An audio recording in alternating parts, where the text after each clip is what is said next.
Partnerinlə olan münasibətin bərabərdir pulla olan münasibətin. Pula göstərdiyiniz münasibət partnyora göstərdiyiniz münasibətlə eynidir.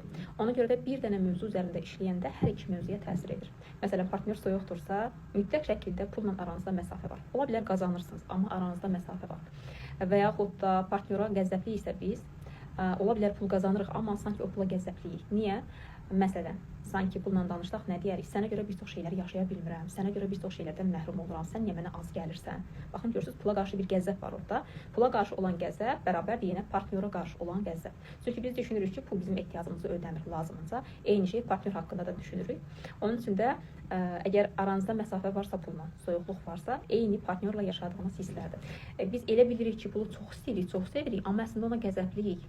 Niyə gəlmirsən, niyə ehtiyaclarımı ödəmirsən, sənə görə bir çox şeydən məhrum oluram, sənə görə istədiyim şeyləri yaşaya bilmirəm.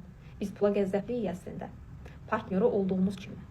Amma bunu hiss eləmirik, biz düşünürük, biz pulu çox istəyirik, onun gəlməsini istəyirik, amma o bizə gəlmir. Partnyoru da eyni şəkildə, biz elə bilirik ki, onu çox istəyirik, onun həqiqətən də yanındayıq, amma əslində daxildən ona qarşı qəzzəbimiz var. Bir mövzu üzərində işləyəndə, yəni pul üzərində işləyəndə daha doğrusu, bu iki mövzuya da təsir edir. Yəni iki mövzuda sən nəticə əldə etmiş olursan. Və təbii ki, terapiyada onun kökü tapılır, kök başqa bir şeydir, tamamilə başqa bir şeydir. Əslində orada nə puldur, nə partnyordur. Onu tapıb işləyəndə, biz o hissləri buraxanda, pula yüklədiyimiz o ağır mənaları oradan çıxaranda, biz pulla münasibətimiz artıq düzəlməyə başlayır. Ona görə də münasibətində uğurlu olan insanlar hər zaman maddiyyatda da uğurludular. Burada toksik münasibətlərdən söhbət getmir.